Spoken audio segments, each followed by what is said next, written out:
Hello everybody, this is Lisa Mahana, and today I'm going to be talking to you about Viking economy. So during the 8th and 11th century, the Scandinavians, better known as Vikings, traded and raided all over Europe, parts of Asia, parts of the Mediterranean, and even parts of North America. In this video, I'll talk about two key topics that cover Viking economy, trading and raiding. Before I get too specific, let me just talk about a couple of basic key points. First of all, who the Vikings traded with was greatly influenced by economical, political, and environmental factors. I'll talk more about that later in the video. Second of all, and that was something that the Viking merchants were quick to notice, is that by moving something that was widely available in one place to a place where it was less available or was harder to acquire, you could actually make profit. For example, let's take fur. Fur was widely available in the Baltic region. By moving it south to Constantinople in the Abbasid Empire, the Vikings could actually trade it for more than they could get for it in the Baltic area due to the fact that it was less available and more further south than it was further north. Okay, in this part of the video, I'm going to talk about how economical, political, and environmental factors affected who the Vikings traded with. So let me give you an example. So, the Dnieper route, which led to the Caspian Sea, which eventually led to the Constantinople, the capital city of the Byzantine Empire, had a couple of rapids and had a part where the boat had to be carried over land, and that was not something that the Vikings liked. On the other hand, they could go through the Volga route, which could lead to the Black Sea, which could lead to the Abbasid Empire's capital, Baghdad, where they didn't have to cross any rapids and didn't have to carry the boats over part of the land. That would have affected how many Viking merchants went to Constantinople or Abbasid. Another point, if the city the Vikings were going to trade in was not politically safe, so every time they had a different king, and the king would put different rules, and people would be killed, and stuff like that. The Vikings want to take their stuff there, as their stuff can't be confiscated, they could be taxed more, there was no political rest. Third of all, if the country was really poor, and it had rarely any people the Vikings could trade with, or could sell their stuff there, the Viking merchants wouldn't go there because there they couldn't make profit. They would just be losing a lot of time and energy and money on nothing because they couldn't make profit because the people are really poor and nobody wants to go there because the conditions are poor and overall it's poor, so it couldn't really make profit. Before I talk about what cities the Vikings traded with, or what cities were actually Viking trading cities, let me just talk about a couple of key points on general trading cities at that time. So these cities started out to be used only in warm seasons, which were late spring, summer, and early fall. They later evolved to be used all year round and become actual towns. They even built farms around them to help them sustain themselves. They were usually put in easy to protect harbors so the kings could easily protect their cities. So now I'm going to list what the cities were. So the cities that the Vikings traded with were Baghdad, Constantinople, Newfoundland and Greenland, Volga, Bulgar, England, and France. And our Viking trading cities were Kiev, Ribe, Hedvig, Kupang, and Berga. Now I'm going to talk about Baghdad. Baghdad was considered one of the two wealthiest cities of the 9th century. It was the capital city of the Abbasid Empire, which was so vast that from the Atlantic all the way to India and covered almost 12 million square kilometers of area. Baghdad was located in the Black Sea, accessible to the Vikings via the Volga route, which was easily maneuverable and had no obstacles of any sort. Constantinople was also considered one of the two wealthiest cities of the 9th century. It was the capital city of the Byzantine Empire and was located on the coast of the Caspian Sea. It was accessible to the Vikings via the Dnieper River, which led from the Baltic Sea down to the Caspian Sea and eventually Constantinople. Fun fact, Constantinople was located in what is known now as Istanbul, Turkey. North America. The Vikings were actually the first European settlers in North America. They built establishments and trading centers in places like Newfoundland and Greenland, where they traded iron and iron tools for food, shelter, and other stuff with the natives there. But these establishments unfortunately did not last for long. They only lasted for 300 years. By the end of the Viking Age, these establishments and trading centers mysteriously disappeared. No one till this day knows why that happened.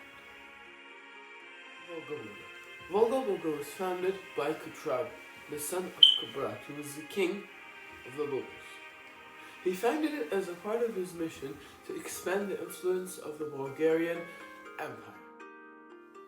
Kiev was founded by the Viking Olag, who was ruler of the Nokklat clan, in 879. What I found interesting is it was located on the Dnieper route, and it was founded 1 year before the Vikings had almost total control over the Dnieper route. So I believe it was part of the mission to take control of the Dnieper route. The two major trading cities in Denmark were Hedby and Rye. Hedby was way larger than Rye and covered more land, but Rye was older. Rye was actually one of the first actual towns in Denmark. Kupang was founded in Norway in 780 and lasted till 950 AC. It was a huge success. By 875, the city had almost anywhere from 400 to 1,000 inhabitants living in it all year round.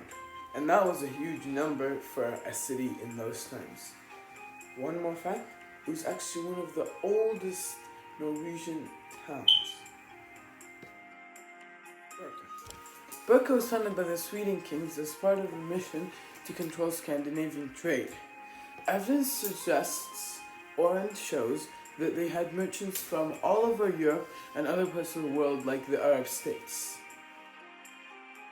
As I've stated before, the Vikings used two major trade routes, the Volga route and the Dnieper route. As the name suggests, the Dnieper route used the Dnieper River and the Volga route used the Volga River. They didn't only use those to get to Constantinople or Baghdad, they also used those to go to the Bulgarian Empire, the Rus Empire, in Kiev and many other places. Next part of the video, I'm going to talk about what skills the Vikings had. Along farming and fishing, the Vikings had many other talents, like blacksmithing, which is basically using raw iron or iron ingots to make an infinite variety of stuff, from spoons and tableware to swords and axe heads. You also have bronze casting, which is using bronze to make objects like spoons and plates and sword holders. You also have bead making, which is using glass to make beads. You also have glass blowing, which is basically what they do is they get this long thing too called a blowpipe. They put the molten glass in here and then they blow in here to make glass objects. You also have people who make jewelry. The Vikings loved gold and silver in particular. You also have people who work with clay to make pottery. They could make anything from houses to plates and spoons. You also have leather workers who use leather to make clothing, hats, even saddles for cows and horses. You also have weavers, which make everything from clothing to longboat sails. Last but not least, you have dryers, which would dry food so they could keep it for longer, or dry food so they can transport it and trade it with other nations. So I've talked about what the Viking skills were. Now I want me to talk a little bit about what they were used to make. So they used to make stuff like cups, tableware such as knives, plates, forks, everything you need to eat at dinner in the Viking times. You also have glass beads, you have drinking glasses, you have bone and antler combs, you have leather goods like leather hats and clothing, you have jewelry, that's something the Vikings really loved, as I've stated before. You also have clothes, swords, battle axes and other weaponry. You have also chainmail and other armor. In the previous part of the video, I've talked about what those Viking skills were and what they made. But in this part of the video, let me talk about what they actually exported and imported.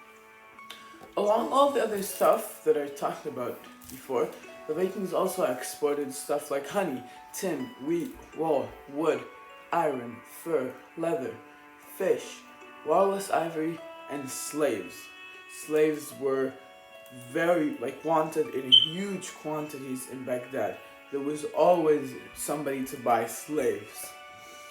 And then what they imported, you have silver, silk, spices, wine, jewelry, glass, pottery, and Arab coins.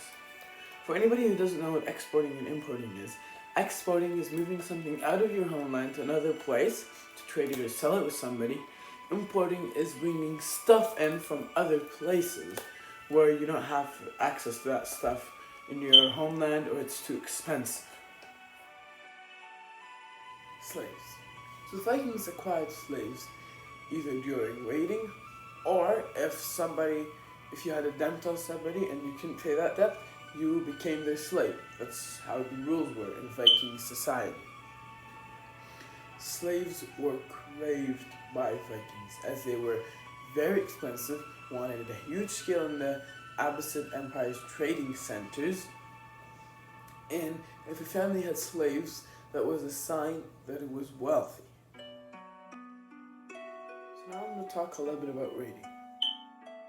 Raiding wasn't really a big part of the Viking economy, so I won't talk about it a lot, but I'll talk about a couple of key points that are related to economy.